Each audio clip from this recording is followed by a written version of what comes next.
Prison is considered to be a safe and secure place from which it's very difficult to escape.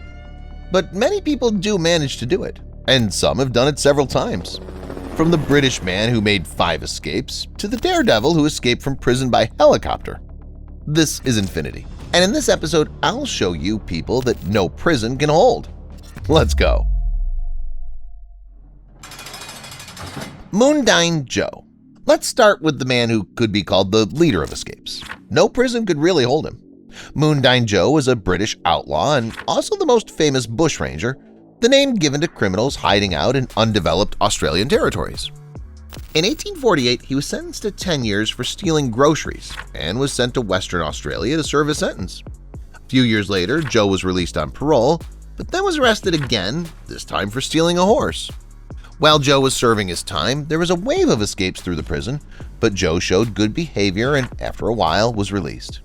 He was imprisoned again for killing a neighbor's bull, but he managed to escape with another prisoner.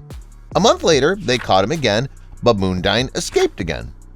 Throwing off his chains, he met up with the other fugitives and devised a plan to get them together to the settlements in southern Australia. They walked about 180 miles through arid, undeveloped territory before a squad of police officers caught up with him. When Joe was jailed again, the warden told him he would forgive the sentence if he managed to escape again. Sure enough, he succeeded again. When he was caught again, they first put him in the cell, but the new warden found out about his predecessor's promise and thought it would be unfair to keep the chronic fugitive behind bars any longer. Joe spent the rest of his life more or less, well, only occasionally committing petty crimes. Jack Shepherd. The full namesake of the main character from the Lost TV series was also a British criminal. Like Joe Moondyne, Jack Shepherd went down in history because of his ability to escape from custody. He managed to do it as many as 4 times. In his youth, Jack began to engage in theft and burglary. He was arrested and imprisoned 5 times in 1724, but he managed to escape 4 times, continuing his crimes after each escape. His escapes made him a well-known figure in the community and made him very popular with the poor. The first time Jack escaped from prison through the ceiling scaffolding and down a rope made of sheets. The second time, Jack escaped in a similar fashion but with his accomplice. The third time, Shepherd escaped from the visiting room, and the fourth time he made an epic escape through the chapel and the roof of the prison. After the last escape, Jack wasn't free for long. He was arrested again, and on the 5th time, he couldn't avoid the gallows. Richard Lee McNair. In 1987, he raided a granary in North Dakota, which was not without victims. Richard was arrested, but only a few hours later, he was free. He deftly managed to free himself from the handcuffs and get out of jail. However, he was soon caught and still sent to a correctional facility. 5 years later, he escaped with 2 accomplices, after which he spent about a year on the run until he was arrested again. Although the third time McNair was placed in a secure prison from which it was almost impossible to escape. He managed to fool everyone. He staged an escape by mailing himself in. Sounds strange, but it was. Richard constructed a box with a breathing tube, hid in it, and sent himself to a warehouse outside the prison. Waiting for a moment, McNair cut the box open, got out, took off his prison uniform, and ran away. He could have been caught the same day. The police officer spotted McNair as the outlaw ran across the railroad tracks. By some miracle, the fugitive managed to convince the officer that he was not a criminal and that he was not at all the person the police were looking for. McNair soon moved to Canada, where he hid for about a year and a half. Still, justice was delivered to the trickster. Eventually, he was caught and incarcerated at ADX Florence for life. This prison is considered the most secure on the planet, so it's unlikely McNair will be able to escape. Escaping from prison by mailing yourself and convincing the officer that you're not a fugitive is very daring and epic. Perhaps only one other person could match McNair in this respect, and that's Pascal Payette. In the late 90s, he was sentenced to 30 years in prison for murder committed during the robbery of a security van. Of course, he didn't serve 30 years. After only a couple of years behind bars, he decided to escape. How do you think he did it? Maybe he talked the guards into it? Or did he come down from his cell on sheets like Jack Shepherd? Neither. Pascal escaped from prison in Louisiana by helicopter. It seems like something that only happens in movies, but the reality is just as amazing. That's amazing in itself, but it's far from over. Pascal was soon caught and imprisoned again, but in 2003 he escaped again and again used a helicopter. A couple of years later, it was all over again. Arrest, imprisonment, several years of waiting, and an escape by helicopter. Even just 3 escapes from prison is something incredible, but escapes by helicopter? This happens only once in history. By the way, Payette was caught after all, and now he's serving a sentence. There were no more helicopters, but the guards should keep a close eye on the sky. What if another helicopter shows up? Willie Sutton.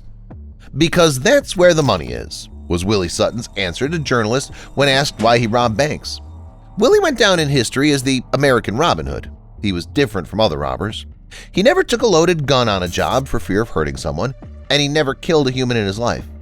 All the more surprising is that throughout his criminal career, he'd robbed more than 100 banks and stolen about $2 million. In 1947, he made his most famous escape when he and several accomplices stole guard uniforms and made mock pistols out of wood. When Sutton, who was climbing over the wall, was caught in the spotlight, he shouted, "It's all right," and quietly walked away. No one even tried to detain him. In February 1952, the fugitive was put behind bars again, and in 1969 he was released for good behavior. Sutton spent the rest of his life advising banks on burglar-proofing systems. Despite his rather peaceful disposition, Sutton enjoyed enormous authority among the prisoners who were even afraid of him. The same can be said of some other criminals, only unlike the American Robin Hood, they're far more dangerous. Keep watching to see the most dangerous, formidable, and reckless inmates no one would want to share a cell with. Let's start with one of the most famous criminals of all time. Surely you've heard of Charles Bronson. He's a famous personality about whom films are even made. Tom Hardy starred in one of those. The movie's called Bronson. Charles is often called the most dangerous prisoner in Great Britain and even the world. In 1974, he robbed a post office and stole only a couple of dozen pounds. Bronson was sentenced to 7 years, but is still in the prison, serving already a life sentence, all because of his insane character. Bronson was a big fan of fighting. He assaulted guards and other inmates dozens of times. For this reason, he spent most of his time in solitary confinement, so he couldn't hurt other inmates. Bronson also took his own lawyer, a teacher, and Iraqi prisoners hostage, and ordered them to call the general. Bronson also tortured himself and made very strange demands to the wardens. This is unequivocally the craziest prisoner at the moment. Hardly anyone wants to deal with him. All the more surprising is that at the same time, Bronson donates to medical experiments and Christmas lunches for pensioners, and also makes art and draws pictures. Charles Bronson is still behind bars, but the next man in this episode has long been on the loose, and that's frightening, because this is a real serial killer, both on the outside and within the walls of prisons. Brazilian Pedro Rodrigues Filho, nicknamed Perino Matador, embarked on a path of criminality at an early age. At 14, he killed the vice mayor of the city for having fired his father, a school security guard who stole groceries. There was more. By the time he was 18, he had 7 victims and 16 attempts on his conscience. Later, his father, whose honor he had previously defended in a brutal way by taking revenge on the vice mayor, was added to the list of victims. In 1973, Pedro was arrested and placed in prison, where he only continued to gain momentum. About 50 people became his victim behind bars, and as it turned out, Matador's motive was to cleanse the world of criminals. The fact that he had everything wrong with his head became obvious thanks to the expertise. Pedro was recognized as a psychopath and paranoid. With dozens of ruined lives on his conscience, Matador should have been in prison for the rest of his life. But in 2018, he was released. Now, once the world's ferocious prisoner, lives his life as if nothing had happened. He shares stories and even attends podcasts. Curtis Algier. Curtis Algier went from minor offenses such as reckless driving and petty theft to more serious and heinous crimes, including robbery, carrying a gun, and so on. Over the years, he was jailed and released on parole, but that ended in 2007. The prisoner was then sentenced to 9 years in prison, but he didn't even last a couple of weeks. Algier complained that he wasn't feeling well, and when he was sent to the doctors, he managed to attack the guard and grab his gun. The incident became fatal. Algier went on the run but was caught very quickly. Now the dangerous prisoner is guarded, and guards will do it for a long time. The criminal received a well-deserved life sentence. Some prisoners can be so dangerous and inadequate that all contacts with the outside world and people are almost completely restricted to them. Such was the case with Thomas Silverstein. He went to prison in 1971 for armed robbery. 4 years later, he was released on parole, but soon he was back in prison for another robbery. This time the sentence was 15 years, but Thomas made things worse.